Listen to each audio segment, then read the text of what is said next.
And you may know better than I because I just heard about this morning, lead change here. Here we go, side by side. That if they didn't get their penalty assessed when they should have, you would have to have a drive-through. And I'm not sure. It was just handed out this morning. Quite frankly, I think they should do it at the next pit stop, whatever that is. We'll double check. But the only reason I asked that is because I saw that bulletin as I was coming up here.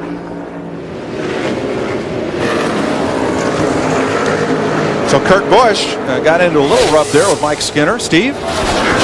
Hey, Mike, Kurt Busch may be inexperienced, but I tell you what, he's one cool young racer. He asked Jimmy Fennick and the spotter to see if he had any damage to the car. They looked at it from both sides. The spotter being Jeremy Brickhouse, they said, no, it looks okay. In fact, they even watched the replays here in the pits from Fox. Jimmy Fennick said it looks just fine, and Kurt Busch came back and said, hey, rubbin's racing. Dick Berger. Well, to clarify that rule change that will take place next week for the first time, it is a roll through the pits, either if the speeding infraction occurs going down to the pits or leaving the pits. It is a roll through. Dick, Tony Stewart told me he felt like dirty air in traffic cost him the win last week at Las Vegas. And that's the same problem that Jeff Gordon is battling here at Atlanta today. In clean air, the car is very good, but he told his crew chief Robbie Lewis on the radio, in traffic and in dirty air, the car gets an aero push. On the first stop, they made a track bar adjustment. It helped a little bit. On the second stop, they made an air pressure and wedge adjustment that's helped tremendously. The car is not perfect, but it is getting better. He has now climbed up to 12. They still have some work to do for the four-time champ to get his fourth Atlanta victory. Now here's Kenny Wallace fighting to stay on the lead lap. Remember, he was penalized for dragging the fuel can down pit road, had to make the penalty stop, and now he finds himself just a car length or so from going a lap down. And man, this is when you really hurry up. You know, you get up on that wheel and try to hang on because there might be a quick caution. There might be a caution. Look at this. I mean, they caught him. They obviously caught him, but they can't get around him. And Tony's he's in the box. He's trying to get around the one car to get away from the 97 car. He's trying to get away from the 32 car. He's trying to get away from the 8 car.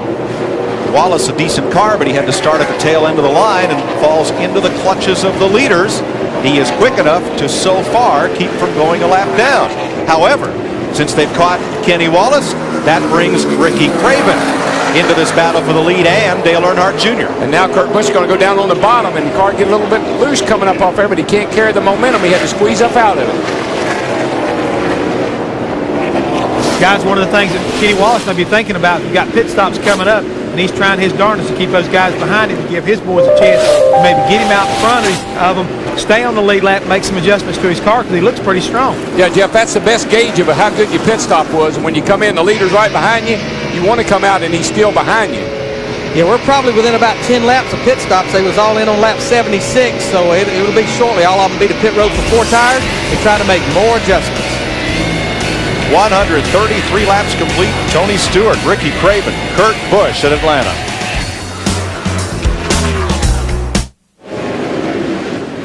Welcome back to NASCAR on Fox coverage of the MBNA America 500 at Atlanta. The leaders are pitting. Tony Stewart's been in and out. Jeff Gordon is in right now. Kevin Harvick, Terry and Bobby Labonte. And trouble on pit road. Bobby Labonte's car was hit and turned around. And one of the crew members that was on the wall waiting to come over got knocked back the other side of pit wall. I do not believe he was pinned between the car and the wall, just knocked back over the wall. Jimmy Spencer was coming out. He just ran right in the side of Bobby Labonte. Bad break for Bobby.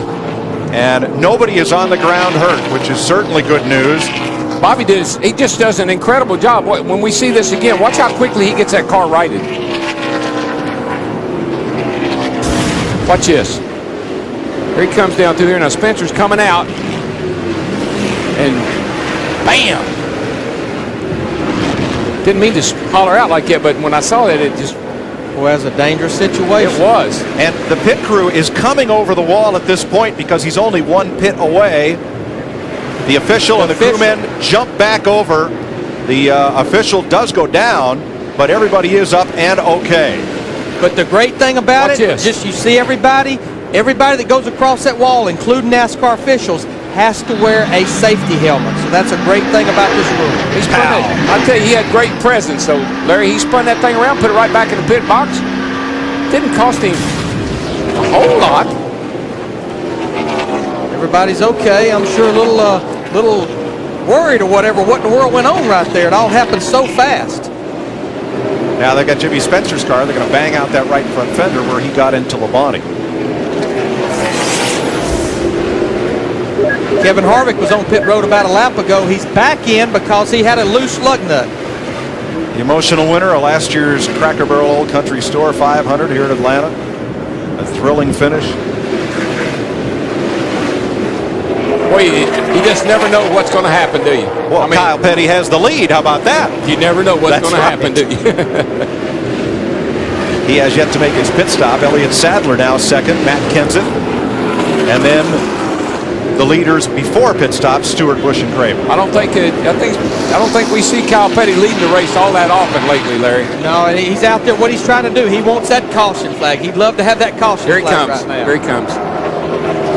Not going to catch the caution, so he's going to come on to pit road. Hey, he led a lap, man. I think that's pretty big. And what he was doing, though, with those fresh tires on Tony Stewart, he was giving a second and a half up a lap. An interesting onlooker in his pit, former Olympic medal winner Peekaboo Street, down there with the Petty gang today. I went out to the Olympics and got to meet her. And she was a huge Dale Earnhardt fan, but she is also a huge race fan. She was a Grand Marshal at Martinsville last year, if you recall. And here's Elliott Sadler, who took over the lead and led a lap, and now comes on to pit road for the Wood brothers. That pretty much cycles everybody on the pit stops. Dick Berggren. Well, Happy Harvick has not been terribly happy today. He won this race last year, but not too pleased with his race car. The problem is that number 29 car, which is the same car that won, is very loose and darty, and he's having a tough time in traffic. NASCAR called him in for a missing lug nut, and Harvick really let him have it. Did not want to have to come in, but that, on the other hand, is the rule. Meanwhile, car 8, Earnhardt, has called in and said that the engine's loaded up a little bit, motor's missing. Come on. Up here in the 18 pit of Bobby Labonte, all the crew members are A-OK. The crew member that fell back across the wall was Derek Jennings, the rear tire carrier, but everyone is okay. But we did hear on the radio that NASCAR has asked that the driver, crew chief, and owner of the 41 report to the trailer at the end of the day. To Steve. Well, Matt, when Kurt Busch brought his number 97 Ford to pit road, they made absolutely no adjustments. I talked to car chief Sean Parker. He said not even a minor air pressure adjustment. Kurt likes it just the way it is. Kurt Busch's response was, man, this is fun today. To Jeannie's Alaska. I'll tell you someone else who was having fun, coincidentally on their birthday, the 30th birthday of Matt Kenseth, from the rear of the field, and look where he's at now, currently fifth, coming in looking for balance in the car. He was loose off, and now he's tight off, so he had a half pound put back in that right rear, and he's changed his running line as well on the track, and he's looking pretty good, feeling good about the car as well. He should, guys. Well, I know somebody else that's feeling good. Jimmy Johnson in that 48 car started 13th. He's moved up to 4th, and he was one of the guys that came to pit road, got those fresh tires a little sooner than everybody. I talked to Jimmy this morning, and he said, Larry, this is one of our latest versions of downforce cars, just as much downforce as we can. He said the problem on qualifying day, you just have to drive the car so hard to get speed out of it. I said, Jimmy, trust me, you're going to like that downforce today, though. Yeah. Hey, look here. Kurt Busch and Tony Stewart came into pit together. They're running first and second. Tony's now got that 5-second lead again. Having a look, checking tires that have come off these cars, trying to plan for the next round of pit stops. 147 laps of Winston Cup racing are complete.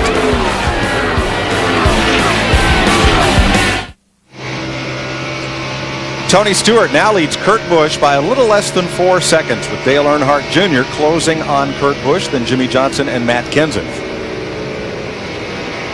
The Home Depot cam on board Stewart. And right under Stewart, right back there in that green car, is Bobby Labonte, who went a lap down, but he has been closing at a high rate of speed on his teammate. Jeff Hammond? Yeah, Mike, we're talking about the amount of distance right now, all of a sudden, between the 97 car of Kurt Busch and Tony Stewart. And we keep putting a lot of emphasis on how the guys get off the racetrack and how important pit stops are.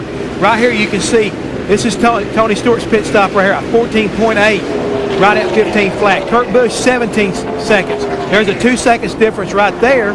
Now, look right here on pit road, the amount of time coming down off the racetrack, 41.4 versus 44. Again, 2.5 seconds. That's where our 4.5 second lead that Tony Stewart has just picked up is because he hustling in, pit crew hustling, and getting back up there on the racetrack is now giving him a little bit of room to get these guys off of him in this race to racetrack. Just from a driver's perspective, Jeff, and you know this, you can never rest. Even when they tell you pit next time by, you don't say, well, I'll slow down and get ready to pit. You got to drive that thing to the end of pit road. You got to get that drink of water, and you got to get out of there and get back up to speed. But Darrell, you and I talked about it earlier. Another strategy Greg Cipadelli and those guys are doing. They're getting him on the pit road early. He has a clean pit road. He don't have all this traffic to contend with, dodging cars like we've seen a lot today. That's so helpful to the drivers. Find your pit.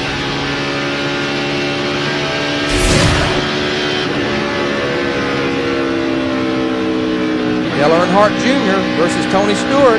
See the interval up there in the top right-hand corner right here. It's closing at a pretty fast rate right there.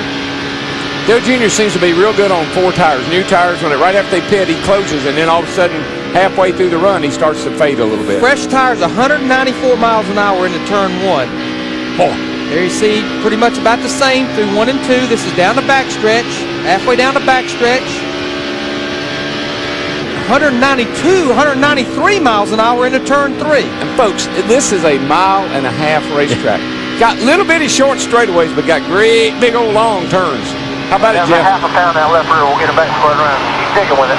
Guys, one of the things I found out early this morning talking to Tony Urick, Dale Earnhardt Jr.'s crew chief, they have changed their setup for this race because normally they have always gotten too tight at the end of the race and always faded. Today, they changed some springs, stayed with the same shock package, but they decided to start the race a lot looser and let the racetrack come to them. So it makes me wonder, maybe as the race progresses, he should get stronger as the day goes on. Well, I don't know, Jeff. I just looses. If it's a controllable loose, if maybe they got a rubber in the right rear they can pull out and tighten him up if they have to. I think it. Now, Kurt Busch here in the 97 has been drifting back. He lost second place. Now he's fallen to 3.8 seconds off the lead. Steve, is there a problem? Yeah, Mike, it sounds like it. Kurt Busch just radioed crew chief Jimmy Fennick and said, ask the tire changers if they got all the lug nuts on. I've got a bad right rear wobble. Jimmy Fennick checked with the guys. They assured him that all the lug nuts were tight. He said, I'm just going to drive it until I can't stand it. A right rear wobble is how he described it. Boy, the leader over off turn 2 just ran up on a bunch of traffic. Woo! We'll look at the Fox tracks on the interval right here. Kurt Busch to Tony Stewart, the leader. He's gaining ground. Well, he wanted that reassurance, you know, that, hey, my tire changers, they got the lug nuts tight. I still got a vibration, guys, but as long as I know it's not a loose wheel, I'm going to try to live with it. Well, you got to see the leader off of turn 2. He run up on a bunch of cars here. Watch this. He's got nowhere to go. It's Jeff Green in front of him. He decides he's going to try down through the middle, and Jeff Green says, I don't think I want you to do that, my friend. And here's his teammate, Bobby Labonte, trying to get back on the lead lap. Whoa. Man, that was close. Poor leader up there. Everybody's going to try to take advantage. Oh, yeah. Nobody's going to stay on the lead lap and get their lap back. Tony Stewart spent his whole formative years of racing running in 25 and 30 lap short races on short tracks where you go for the hole, and if it closes up when you get there, then you do something else. But you don't lift. You got to go while that hole is there, and he thought it was there. You know something I found interesting talking to him? You know how all of the guys are workout fanatics, physical fitness fanatics? Guess what he does? For workout? Yeah.